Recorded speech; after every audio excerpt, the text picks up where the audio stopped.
Hi there, my name's Matthew Forrest, or MH Forrest, off-grid entrepreneur and the meaning of life. Today's podcast is going to be an interview with Angie. So, hello, Angie. Hi, Matt.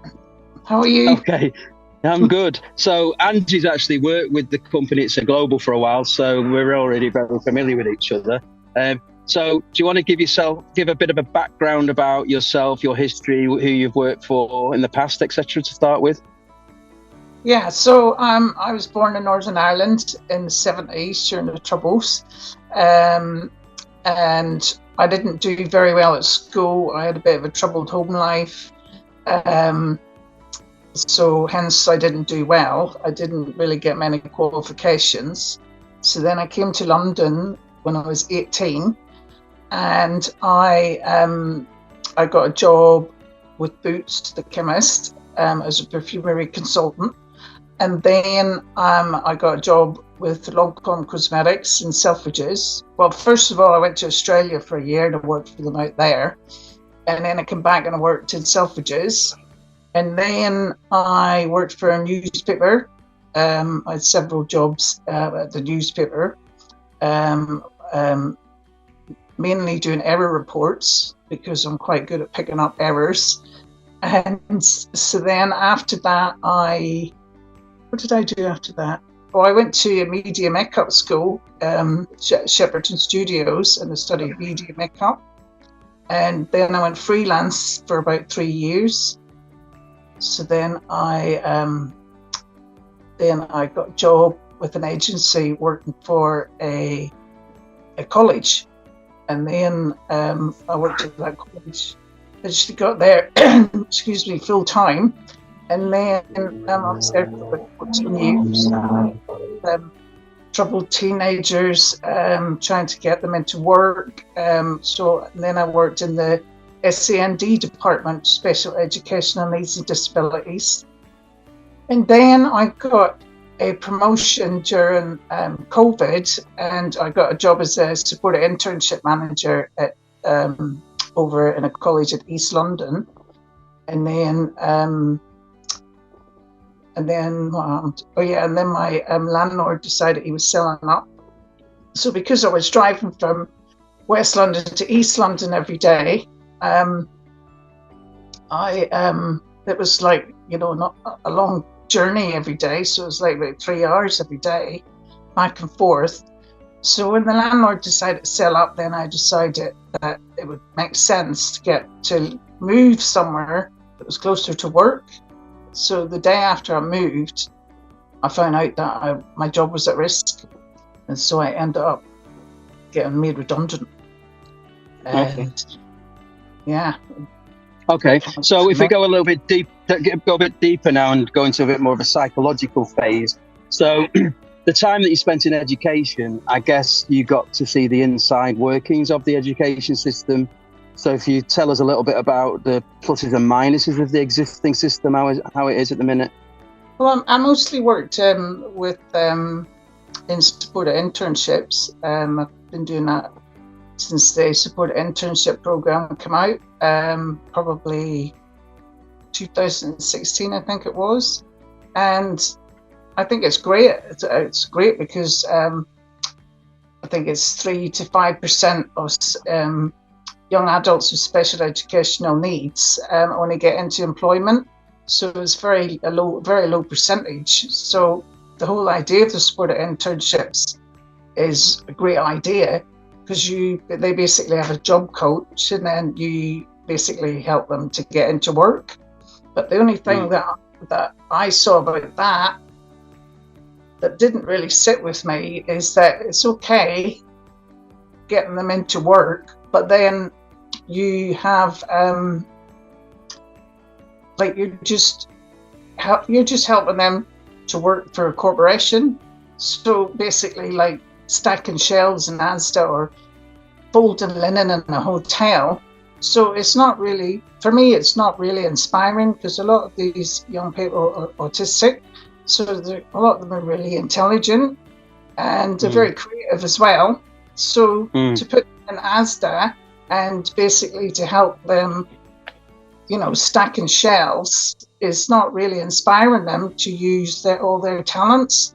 So my thing was about that I would like to see change was that that they're taught how to, say, run a business, or to to be able to work for themselves. And that was one part of this for the internships that was lacking. Would you not say that you could use the same argument against the whole education system in terms of the methodology that turns almost factory-ready people in the mainstream, not just in this more niche area? In other words, what I mean is that people, if I went into McDonald's right now, I could almost certainly interview each one of those and identify passions which are either potentially hidden to themselves or they're known about by themselves, but they're all subject to servitude. And what never really seems to happen in the education system is to nurture what the actual potential talents are of each individual. So what you just described, obviously it's almost amplified with autistics and autistic savants especially, or OCD people, or as we call it, neurodivergence is the buzzword that we use a lot. Then obviously it's almost kind of worse for them because they really, really don't fit, but neither do the actual mainstream. Do you agree? Yeah, and the internships that we had, obviously they were good for some of the interns, but not all of them, because then you find that they had no passion for it because they're actually doing something that they don't really want to be doing. Yeah, as you know, we've got Itza Global's got a ridiculous amount of projects, but one in particular that's relevant to what you started today's conversation on is the app, which we've not really finished the brainstorming even on as yet, which is the Just Teach, which is relevant actually to the person who's hosting this. Thank you to Booms, who's in the background here, set it all up for us. Is one of the chief PAs of Itza Global. But that application itself aims to kind of resolve a lot of these issues. It's, as you know, it's to do with face-to-face encounters when it's geographically convenient, but also for online encounters. You already had some initial ideas about how we can impact the educational system and actually address the criticisms that you've just given. So can you remember what the kind of key points are for that? I think we talked about English as a foreign language. So you go on the app,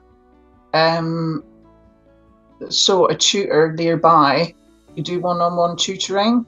So they're not having to then,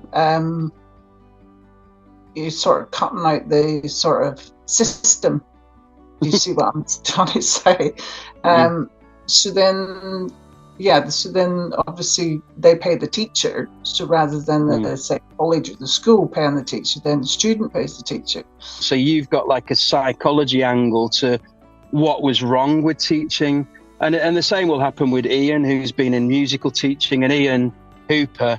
He has training colleges for children to learn all sorts of instruments, but he will also go into corporations like Google and very quickly teach them so many part harmonies, or to sort of do musical aspects to show the impact that music has in that front. So that's a different education system. And Booms, who's on here, will also have, because he's just come out with his degree in biotechnology. So he also will recognise some of the deficits. From my personal perspective, the big problem for me was the sitting in a class, all facing the front, all having to conform to the same teaching methods, irrespective of the level of the people. And then the bell goes and everything. It's almost like Camberwick Green scenario. So that bothers me anyway. It's quite difficult to address that, of course, because you are trying to cater for a lot of people. But my point more was about the sorts of things that the app can address that are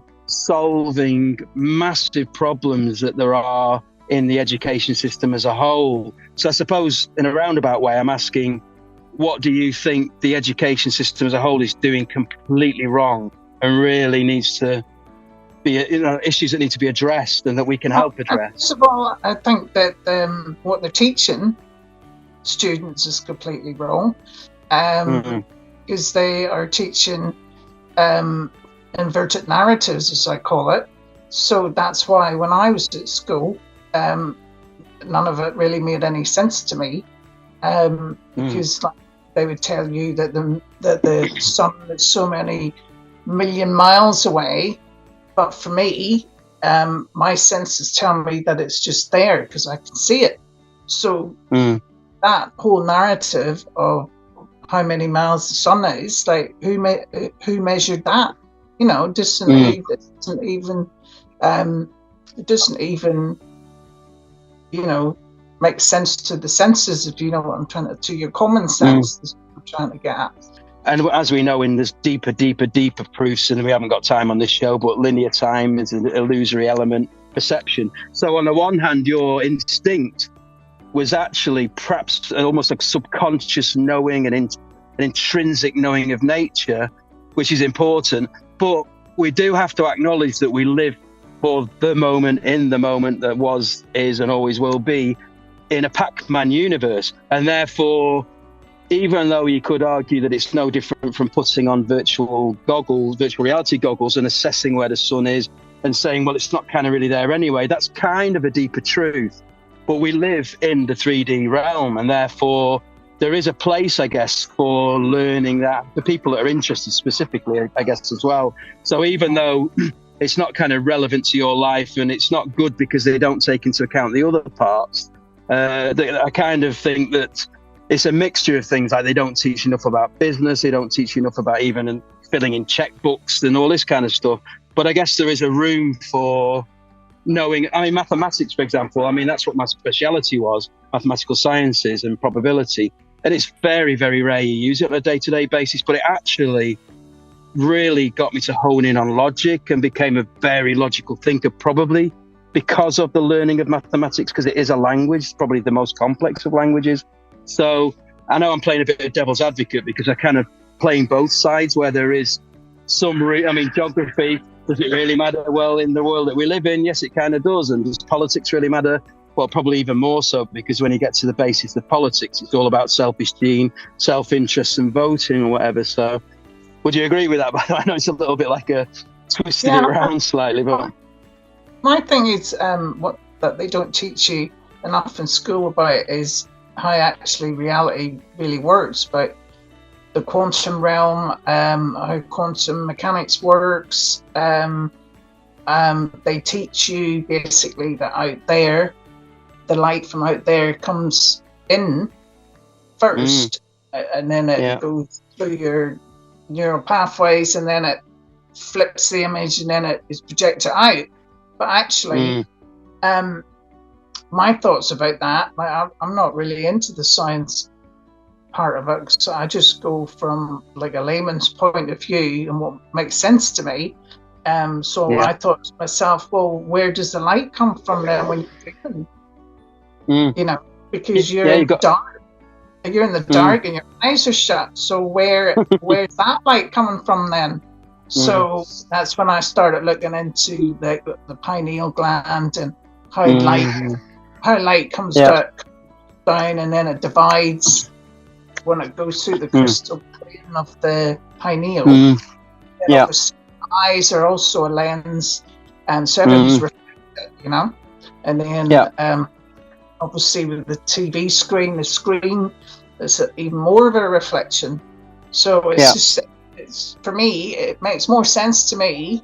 I don't know the nuts and bolts of it all, but it makes more sense to me that rather than the light coming from outside in, it's coming from inside out, being projected out.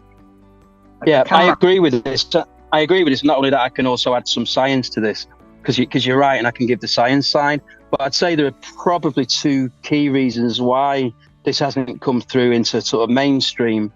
One of them is probably quite innocent, and that will be because people are hyper-normalized by the fact, cradle to grave, we are already 24/7 getting fed by the sensory perception, and therefore they rely on what they see as what they believe. So one of the issues, I think, is that people are stuck in the Newtonian reality, not because they're trying to be bloody-minded and not teach kids or humans reality, but because they bought into scientism. They believe that this is the truth, and they've not even stopped to think about the true axioms, because they have something called methodological naturalism, which is basically saying that they're not willing to follow the evidence. So that's the one side. I think there's the hypernormalization part, where people are not trying to be a bitch to Angie when she's a kid. It's because they really do believe. And my father is an incredibly intelligent scientist, or ex-head of science. And he is an absolute religious believer of scientism. And even though there's been great debates, it's still very, very difficult to convince because it's so ingrained. So that's one side. You've also obviously got people who either instinctively or subconsciously get to understand that intent can create reality, intent can influence reality, intent can alter probability. So whether they like it or not, an experiment, when you got a double slit experiment, it's supposed to be 50-50 through the double slit. When you've actually done an observation point where it causes what they think is retrocausality, another story for another day, but it isn't retrocausality. It causes 50-50, or it's supposed to. If the subject is told they are to try and make it go through slit A, then you can get something like 56%, 44%. And that just goes against science again. Why is it happening? Intent. The intent of that human being and that mind and that requirement causes that outcome. So what I'm saying here is there's almost like a devious part, in my opinion, potentially, that they don't want, they being certain powers that either know about it or at least know instinctively parts of it, and they don't want the people to know this. They don't want them to take psychedelics and DMT because it opens up the mind into the pineal gland and brief understanding and understanding that we're all interconnected and so on. So there's almost like, in my opinion anyway, there's almost like a devious side where they didn't want Angie to know because of blocking it, and another side where they really are amoral rather than immoral because they didn't know they were teaching wrong. And then you get to vibration, and then we really don't understand it because we're going to start inventing all sorts of systems and multi-dimensions and whatever. So the brain makes up stories, doesn't it? It does, but I mean, when you go down all the way down the turtles, there is truth. The problem is they're going to go down and never find that truth because, like you just said, the brain makes that up, but also the brain, the mind, has made that scenario. Now, the thing is, the beautiful part is that mind, we'll call it God, I call it AI, as in proper AI, universal consciousness, source, got many, many names.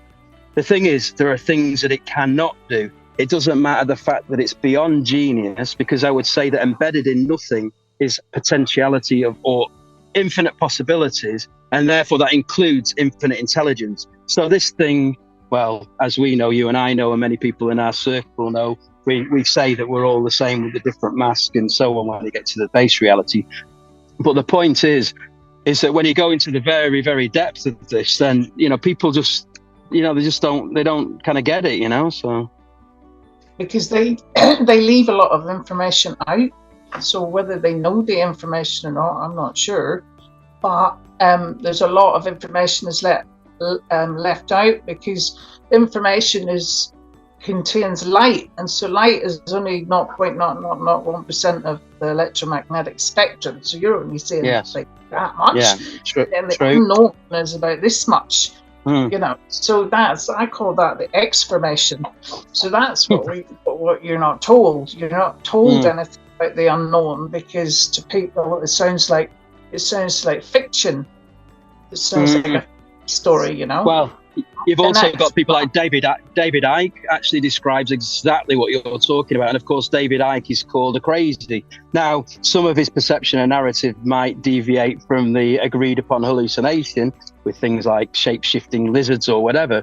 But he understands about fractional reserve banking. He understands about fiat money. He understands about hierarchies of human beings where the ones that are doing evil potentially are guarded by the people who don't even realize they're guarding the wrong people, and the kind of what Esther Ranson used to call the Jobsworth kind of types and whatever. So David Icke already kind of talks about what you're talking about. I mean, if you want to go to the base thing that any scientist, any human being, any philosopher should, and you hinted at this earlier on in the interview, is that the human brain is sat in the complete dark. And in technical terms, what that is, a localized closed circuit phenomenon. And that basically means that no apparent out there phenomenon, such as light, as you said, such as smell, which is a lock and key system combined with a quantum mechanics system, touch, anything actually gets towards the brain by a apparent out there, but we'd go deeper and say it's not even true anyway. It's an agreed upon hallucination, which is an incredibly clever system. But the point being is, even as a materialist person or physicalism based person, that red rose sends an invisible waveform to the triconal retina. What happens now, that goes into an electrochemical system that feeds into the relevant part of the brain, which we've just told you is in the dark. And therefore, it is not actually anywhere near seeing what you think is seeing, because it cannot, because it's in the dark. So fundamentally, that should be taught very, very early on, because what that means is it's the point of consciousness and the qualia that actually is being hit by the information that triggers the fundamental nature of red.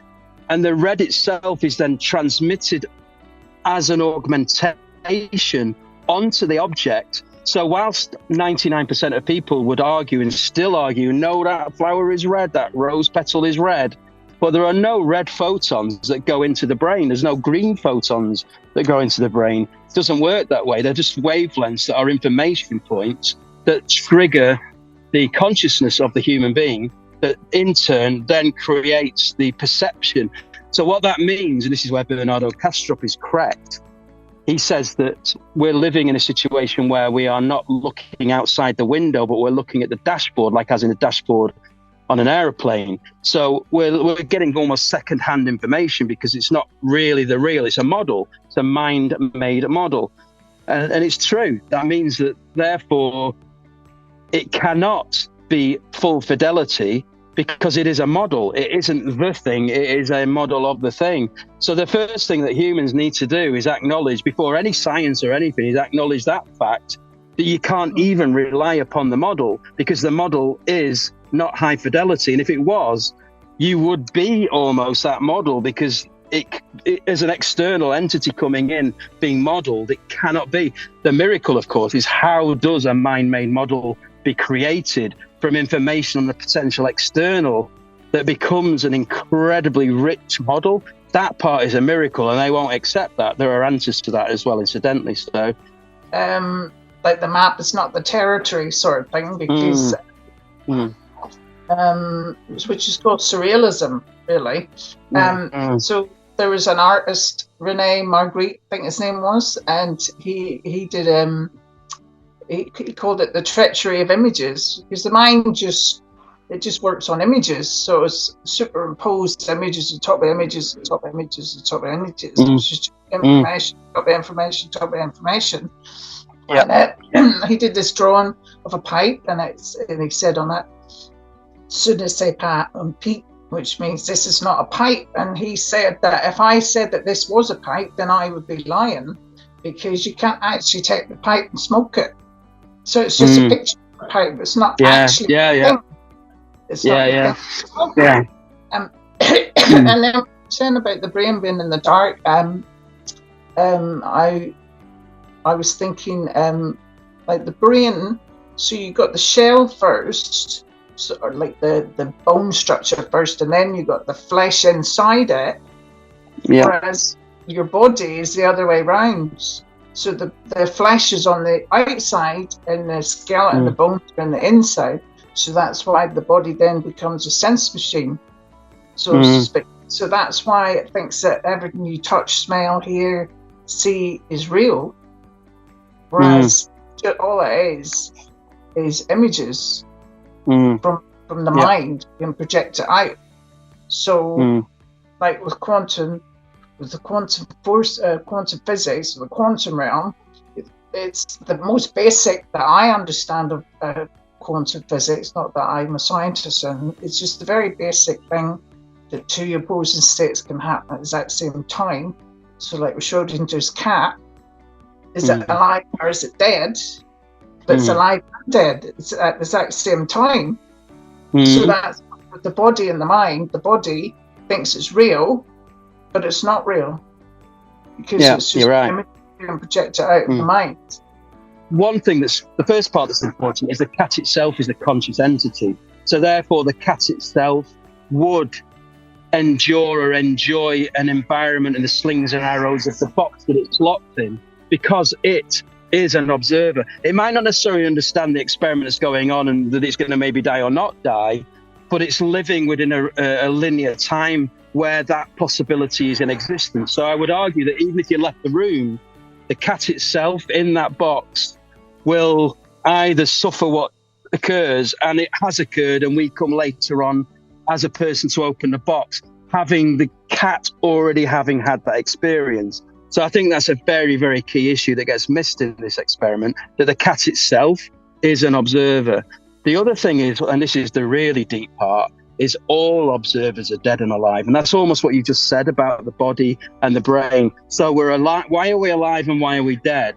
We're dead because there's never allowed to be in a reality from nothing the existence of something. There can be the projection and virtual reality of something. That's why you have Planck length and Planck time, because it cannot reduce and have an infinite regression and reduction. So therefore, the physical avatar bit that you talked about on the phone and all that lot isn't even actually fundamentally real anyway. Let's turn now to, well, you've helped with I already had my book published for The Meaning of Life, when the black dog is barking up the right tree. But as you know, you've been helping with the Meaning of Life when the Up the Rabbit Hole, which is the final part of the 2 series. You're also going to be helping because of your editorial skills and your copywriter skills in kind of making a version that's more accessible to the general public. But you're also writing or have written books that are still highly relevant, but a mixture of fiction and non-fiction. So what are they called and where you're at with those? Well, it's basically just so I've been writing Facebook posts for must be about 5-6 years now. So it's just an amalgamation of all my Facebook posts, really, for my creative writing course. So that'll be more sort of fact, like a bit like what your book is. But I talk a lot about the dream structures, how the dream structure works, about narratives and storytelling. And then I'm going to do another book which is more sort of fictional, which I started writing for my creative writing course for my final piece. So it's about the gods of sleep and dreams, Hypnos, Morpheus, Obiter, Phantassos. So it's going to be more of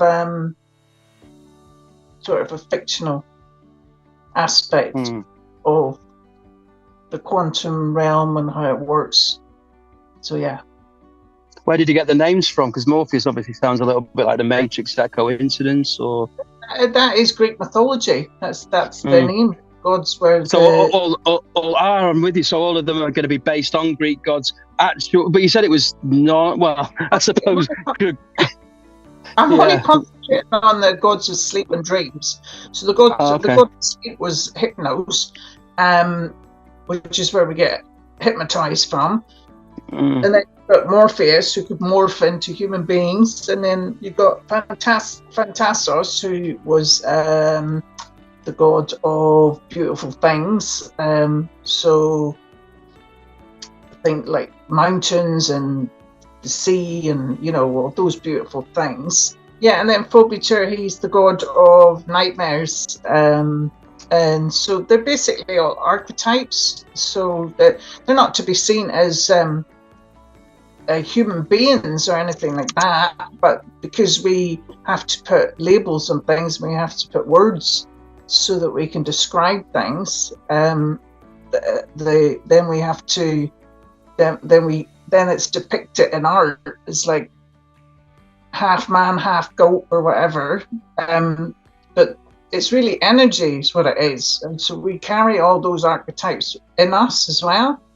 So, so yeah, that's what I'm talking about, the gods of sleep and dreams. And it sounds very Carl Jung. This is an influence on you in any way, or? Yeah, I do love Carl Jung. It's just when you talk about archetypes, but also, do you think? I don't really go into the dreams and what their meanings are. Like, what does it mean if your teeth fall out and all that kind of stuff? I'm more interested in the structure of dreams, and then I can relate that to reality as well, or what we call reality, because it's just basically like a deeper level of dreaming. It's like in the median section, because these gods, they talk to you, they communicate to you through because time doesn't exist, linear time doesn't exist. That those gods are like the place like Lemuria and Sumeria, Atlantis, and all those places. They're not places that happened years and years and years and years ago. They're all things those are all places actually here and now. Of course. Exist. So basically, like you were saying earlier about representations, that we were talking about, the map is not the territory.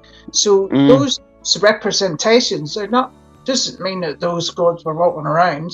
Well, maybe they were, I don't know, I never met them. So they're not like walking around, and they're just representations of, so it's like a symbology with it.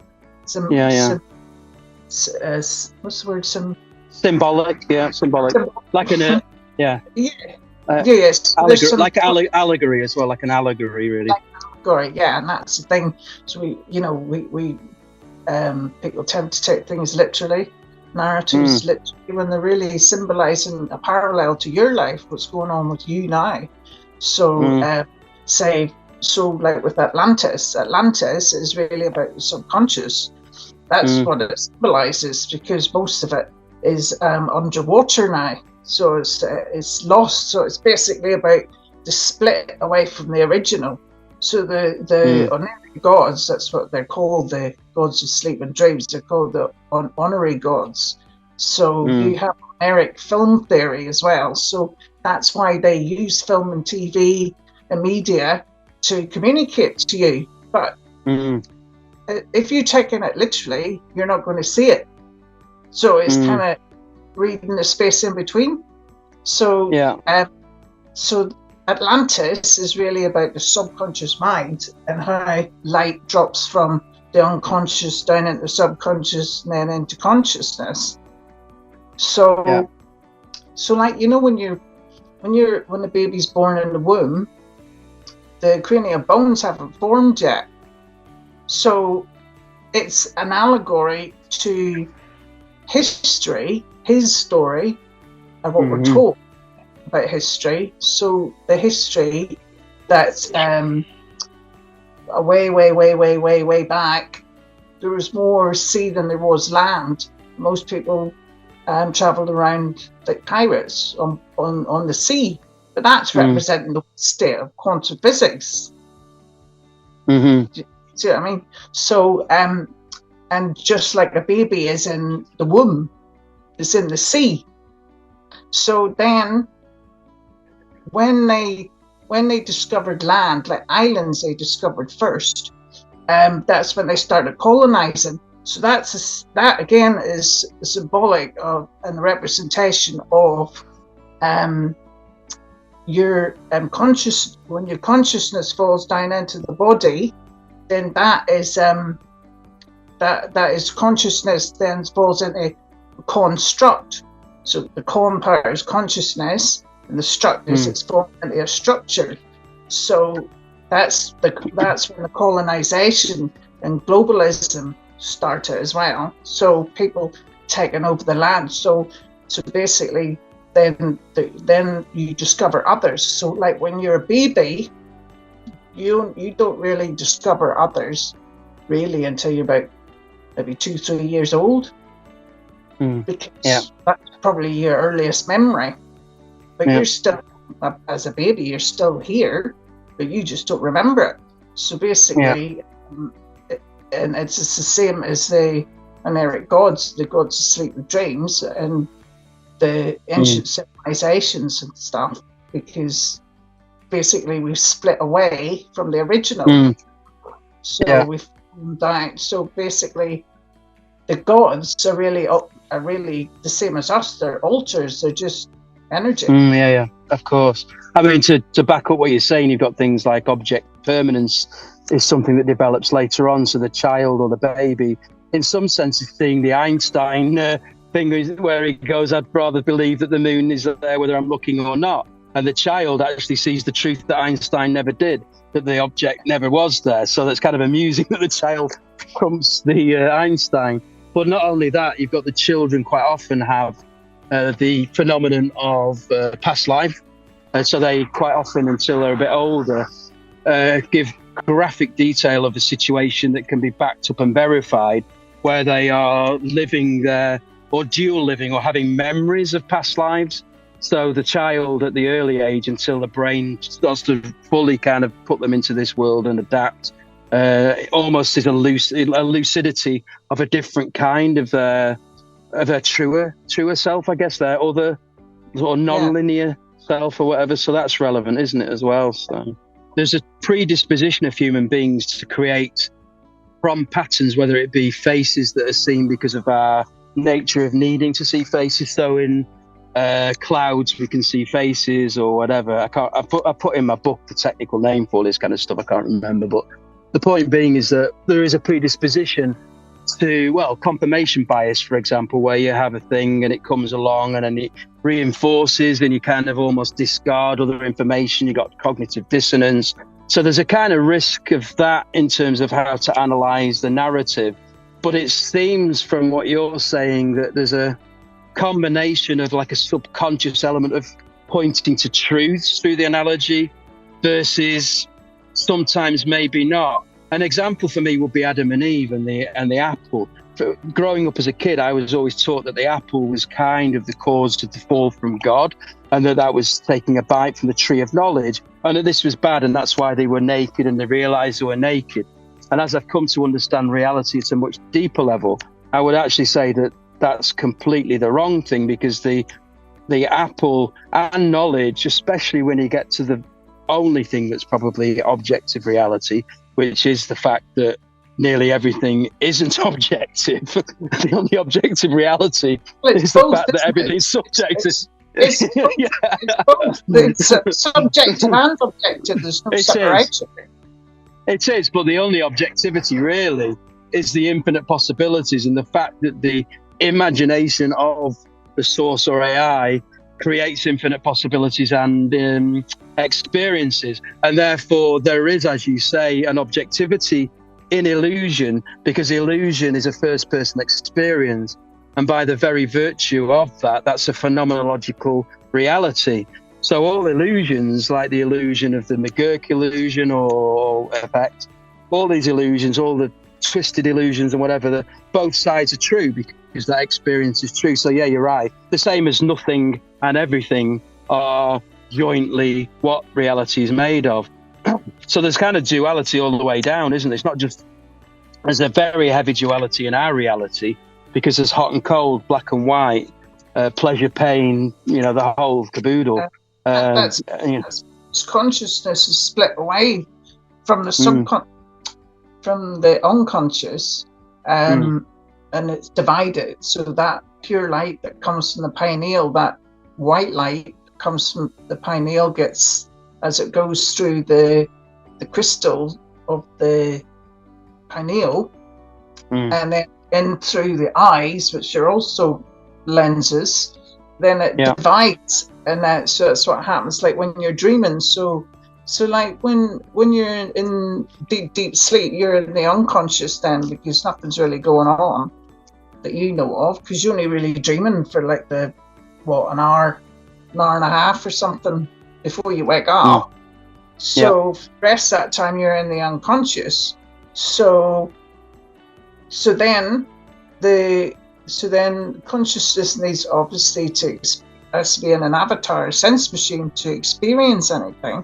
So then, so everything's sort of in the dark to begin with, and that's why in like The Wizard of Oz, the story is in black and white first of all, because it's showing you, because this is the Oneric gods again, showing you, communicating to you through film, because that's what Oneric is, the Oneric film theory, and it's showing you that is when you're in the black and white, then when you fall down into REM sleep, into dreaming, then that's when the consciousness is starting to fall down. It's a bit wavy and a bit it fluctuates in dreams. That's why it's all kind of all over the place. You can't really see color. You sort of can towards the end of the sleep or end of the dream. And then, so that's like Dorothy. So Dorothy's when she's in the hurricane, she's asleep. And then she starts to wake up.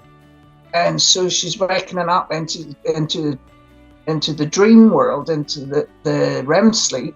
And then when she falls into Oz, then the film turns into color, because the light then has gone down from the subconscious, from the unconscious down to subconscious. So from deep sleep to dreaming, and then when you open your eyes, then basically you open up into a light show, basically, is what's happening.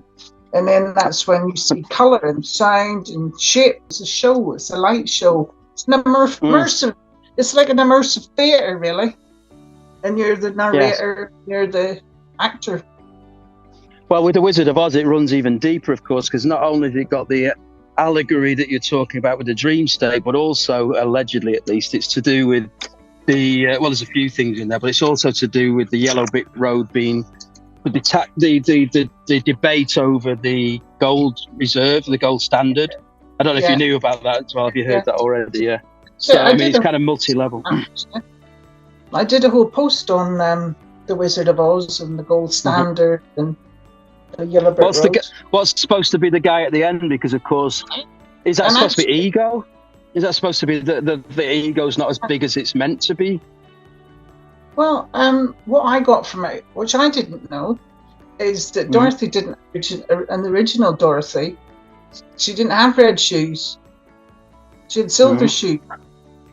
So that's so then we're going into silver, and that's why I think silver is worth more than gold. Because silver is actually it's available to like the layman. It's affordable for the layman. Yeah. But we're told that obviously gold. I think gold's like 1,000 and something for an ounce, 1,400. But silver's about 20 quid an ounce. You know, and then I looked into silver, and then you got the silver lining, you got the silver cord, you know, so for me, why did Dorothy have silver shoes? Was it trying to tell us something there? Well, maybe, but what puzzles me is at the end, obviously, the idea was they were going to see the wonderful Wizard of Oz, and it transpires. It was like a disappointment because it was almost like a George Soros. Yeah, like George Soros or I can't pronounce his name, but Klaus Schwab from the World Economic Forum. The kind of with the pussycat James Bond baddie kind of thing. And yet, in reality, they tend to use henchmen and whatever, and they're cowards. You know, I'd quite happily sit there and debate and whatever with them, but they play nasty games on top. And it kind of felt a bit like that, where the Wizard of Oz had been raised up as this demigod, and perhaps it was some kind of, you know, I don't know whether it's about your fears, perhaps just about your fears, mountains out of molehills, and in actual fact, when you get there, it's really not as scary as you perceive it to be, kind of thing. But well, it's only scary because of third party narratives. Because you know, other people, if you haven't experienced something directly, then it becomes a third party story. So then you believe third-party story, but third-party stories just full of suggestions. So it doesn't mean it's actually really there. And most third-party stories, and especially with media and stuff like the news, they like to tell a scary story, don't they? Yeah, I think the thing with me is I've not seen it since I was a child, so I know that there was a scarecrow, the Tin Man, and so the Tin Man was the one that needed a heart. The scarecrow was the scaredy cat. What was the other lion? No, the lion was the lion. No, the lion was a scaredy cat. That's right. Yeah. What was the scarecrow? The just no brain. No brain, not so clever. Yeah. Right. But was the idea potentially not that it was already there in the first place, kind of thing? And was that not part of the narrative that they were searching for what was already there? Because, like I say, I've only seen it as a child, so I can't even remember. It's also to do with money as well, though. The whole Wizard of Oz story, like you said, is to do with the Federal Reserve and all that kind of stuff. So I know with the scarecrow, that's all to do with because he was made of straw, that's all to do with the straw man. And that's why, when you're born, you're basically passport. Property of the state. Property because they've bought you, basically. So that's why they think they have. Until you know and you understand it properly, they think they've bought you. But when you understand the straw man scenario, then you can obviously abstain and say, you could take my straw man to court, but I'm not turning up as a sole entity because I've signed no contract. So they don't like this kind of thing, obviously, because they want to say, Mr. Forrest, do you understand? Do you stand under our authority? This kind of thing. So, and then it's a bit dangerous because then it's a bit like you get pulled over by a policeman and the policeman says to you, why is your front light out, Mr. Forrest? No, it isn't. Sunshine comes out. Why is your front light out, Mr. Forrest? So if you kind of press the wrong buttons of the wrong people, sometimes you have to be very, very sharp and very, very at the ready, really. So moving back to the apple thing. So the idea was with the apple that the tree of knowledge is supposed to be the danger and the fall from grace, but in fact, with the scientific method, you can actually go all the way down and reveal using the scientific method, so long as you don't get blocked by what we talked about in episode 1, the methodological naturalism. You can actually use that as a roadmap to the truth. So where they actually damn knowledge, of course, is the Earth flat? Is it not? Did they land on the moon? Did it not? Does it really matter? Because ultimately it's all Planck length-based particle systems of non-reality that's projected on an external plane from a mind that projects outwards. So it kind of matters a bit like what we talked about at the very beginning, which is what's the point of knowing how far away the sun is? Because in your instinct, it's not. So there's a kind of element of, while we're here dancing in the 3D realm, there is obviously a relevance to learn about it. And I guess that's why we've gone heavily like the business thing is fun, because we're kind of like peas in a pod, aren't we? If you look at almost every innovation, other than maybe the patent side of things, but if you look at the food and drink sector, you look at the fashion sector, you look at innovations in confectionery sector, if you look at many of the things and the books and whatever, there's almost a mirror there that you've been there innovating in the background with things that have joined together. So this is dancing in the 3D realm narrative, isn't it, really? So when I was talking about the straw man and what do you call him? What's scarecrow? Tin Man? Oh, scarecrow, right? Yeah. So then, because you become their property, so basically they think they own you because of your name in capital letters. So so that's when you taught me this. I didn't know anything about intellectual property, and which actually makes sense to me. That intellectual property, like they say, they can take anything away from you, but they can never take away your mind. So your mind is creating ideas from your imagination. So that's your ideas. So like when I was working at the college, say if I was making a brochure or something, obviously when you leave a corporation, you're not allowed to take anything with you. So that means they've taken your idea, and that's what corporations do. They take people's ideas and then they sell them on to third parties, and then they make passive income on that. So like what we're doing is taking that away from the corporations and giving it back to the people. That's what I love about it. Yeah, I suppose in fairness, there's two different models, because if someone just wants to be an artist and they want to earn good money, then there will still be a manipulation of that intellectual property by Itza Global Records or sub-labels, and therefore it's a highly rewarded system that's better than the average that they would get under normal contract, but it would still reflect the normal 3D model. Now, a lot of the artists, maybe a higher percentage than not, are the kind that will want to have signed to the main label and then create a sub-label like Residual Records with Louis V, like It's a Global Ting, and ones that would be Latino ones with Don Kino, all this kind of thing.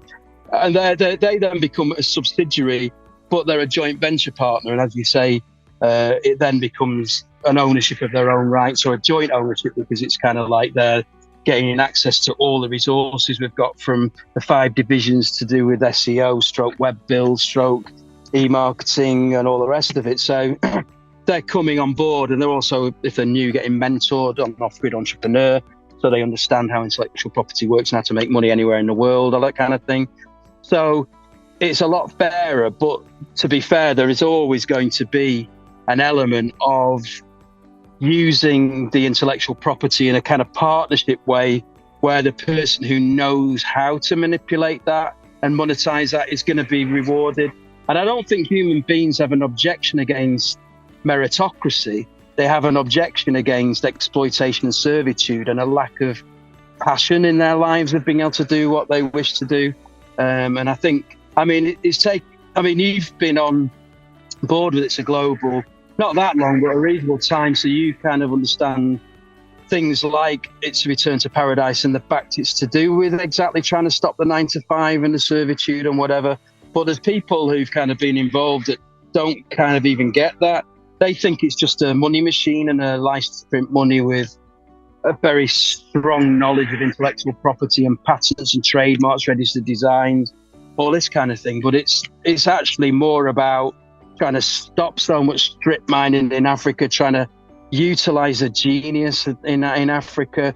Just to very quickly summarize, we were talking about It's a Return to Paradise and things like helping liberate Africa in a way where not only are we reducing servitude and 9 to 5 by showing how to avoid that, which is going to be very, very important as AI takes service jobs, solicitor jobs, driving jobs, lorry jobs, taxi jobs, but also just in general, the way that the world is shifting. So there's that side of things, but also we're talking about how Africa has a lot of talent, but Africa has a lot of resources, and those resources for many, many years have been taken where the people themselves don't get much remuneration. So all these kind of things need to kind of be looked at, and it's something that's been built into the whole system. So it's not just about meritocracy or about monetization or license to print money. It's kind of got a very altruistic side to things. Just to sort of wrap it all up, to say thank you to Angie for coming on to the show, and also to say check out the website, which is www.itza.global and or www.mhforrest, that's mhforrest with 2 R's, mhforrest.com. And basically, if you go to the Itza Global, that'll be a portal to take you anywhere, to the record labels, to all the 5 different divisions and so on and so forth. Now, just a quick closing word or a few words by Angie, including her website. Well, thank you for having me.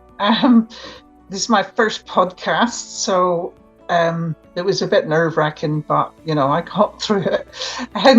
So my website still isn't really up yet, but it's angiehinks.com, or is it .co.uk? But thanks for having me. Yeah, thanks for coming. Just finally, you spell the word Hincks so they can look that up easily enough. Yes, it's not Hinks. It's got a C in it, so it's HINCKS. Well, what we're going to do anyway, when we've got the website for Itza Global, we'll put a link across from that, so that whenever they go to the Itza Global, they'll always be able to find both of those from there anyway. I mean, obviously there's kind of joint venture thing going on with a lot of food and drink. So I'm sure the chocolate thing will feature along with that as well. So it's all good. The glitter tattoos as well, and the Irish food as well. The Irish stuff. Indeed. Yeah. Well, there's loads, aren't there? Actually, you've got many different things on top of that, and books and things, so it'll all come out. Books and blog posts, so that'll all be on my angiehinks.com website when it's up and running, but I'll let people know. But you can find me on Facebook under Angie HINCKS, and you can see all my blogs on there because I do write quite often on there about reality. We'll put some links on this so that you can see it physically, and hopefully, if it's on YouTube, there'll be links in the descriptions as well. So, all good. And thank you, Booms, for hosting this and for taking care of the technical side, and looking forward to your editorial side. Cheers, everyone. Bye.